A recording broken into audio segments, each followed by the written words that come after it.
শিশুকে ধর্ষণ ও হত্যার অভিযোগে বিক্ষোভে উত্তাল পশ্চিমবঙ্গের দক্ষিণ ২৪ পরগনা। উত্তেজিত জনতার গণপিটুনিতে এক সন্দেহভাজন ব্যক্তি নিহত হয়েছেন। সে সাথে পুলিশের সঙ্গে দফায় দফায় সংঘর্ষ হয়েছে বিক্ষোভকারীদের।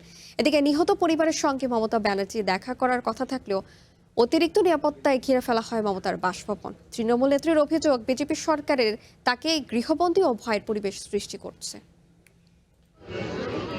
পশ্চিমবঙ্গের দক্ষিণ ২৪ পরগনার বারুইপুরে ১২ বছরের এক শিশুকে ধর্ষণ এবং হত্যার অভিযোগে রোববার সড়ক এবং রেলপথ অবরোধ করেন স্থানীয়রা। পুলিশের সাথে বিক্ষোভকারীদের দফায় দফায় সংঘর্ষ হয়। পরিস্থিতি নিয়ন্ত্রণে আনতে পুলিশ লাঠিচার্জ করে। এরই মধ্যে উত্তেজিত জনতার গণপিটুনিতে এক সন্দেহভাজন ব্যক্তি নিহত হয়েছেন। ভবিষ্যৎ হোক নিরাপদ, বিনিয়োগ হোক বিশ্বস্ত, আর আমার পছন্দ সল্ট বে। ওয়েলকাম টু সল্ট বে।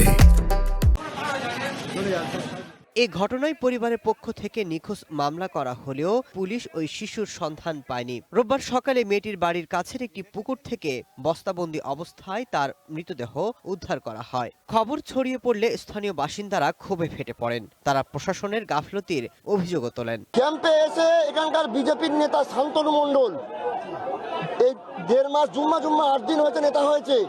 আগে নানা রকম কুকীর্তিতে যুক্ত ছিল, সে তার নির্দেশে পুলিশ ওই অভিযুক্তদের ছেড়ে দিল।